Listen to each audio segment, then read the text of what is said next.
Mamayang gabi ay kaabang-abang ang PG's Batang Quiapo dahil sa mga bagong karakter na papasok sa serye. Para sa bida at direktor nitong si Coco Martin ay talagang kailangang pakatutukan ng mga manonood ang mangyayari sa kanilang programa.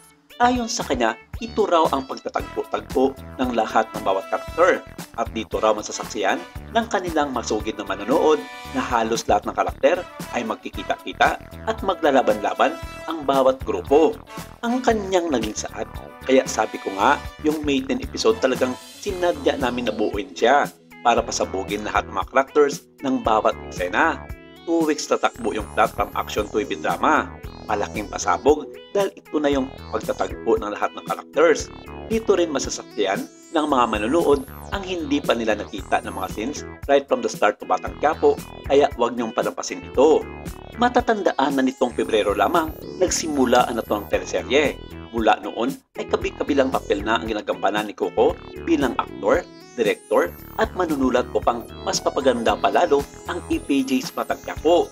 Bukod naman na tinanggap ito ng bawat Pilipino dahil unang 2 linggo pa lamang mula nang umera ito sa mga telebisyon ay pinag-usapan agad ito ng madla lalong-lalo na sa social media dahil naman sa ganda at kalidad ng naturang hit teleserye.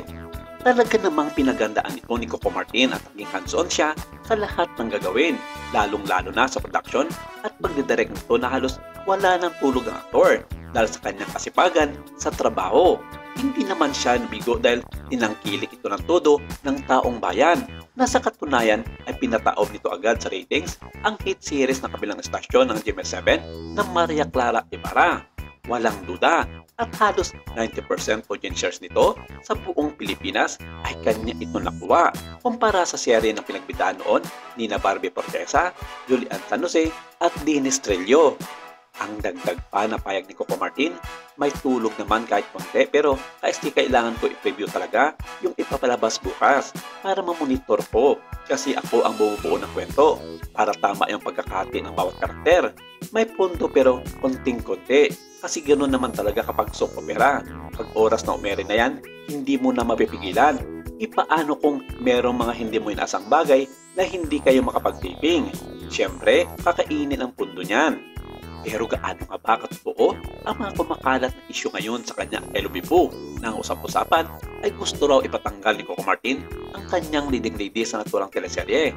Umalma kasi ang mga netizen sa balita noon ng grupo ni Christopher Min kasama si Romel Chica at Wendell Alvarez na malaki ang posibilidad na magkakatanggalan ng mga cast sa naturang serye ni Coco Martin at kabilang na dito ang maugong na pangalan ni Jan Estrada.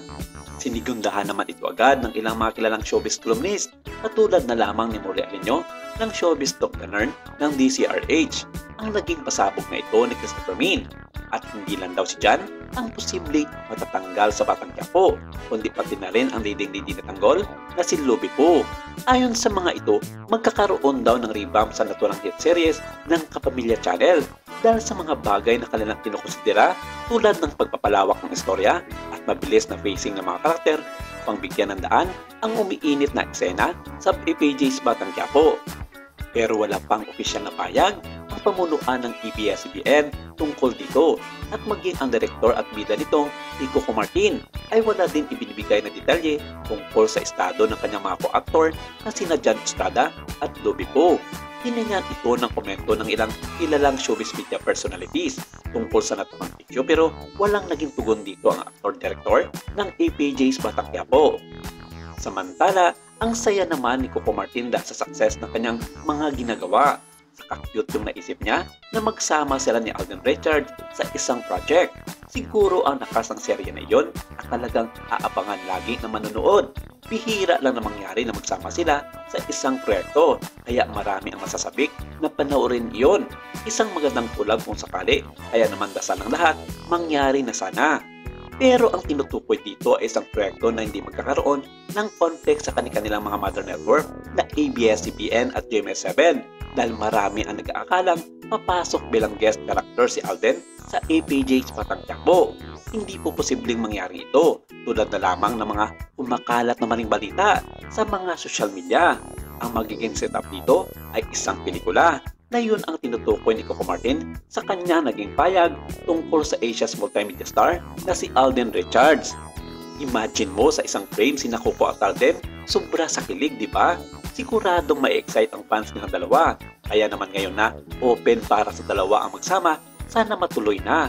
Sana rin ay magawa ng paraan dahil pareho silang abala sa kanya-kanyang mga proyekto na gaya na lamang ni Alden ay tambak din ang kanyang schedule. Kahit siguro minor na lang ang female stars na kukunin para isali, okay na.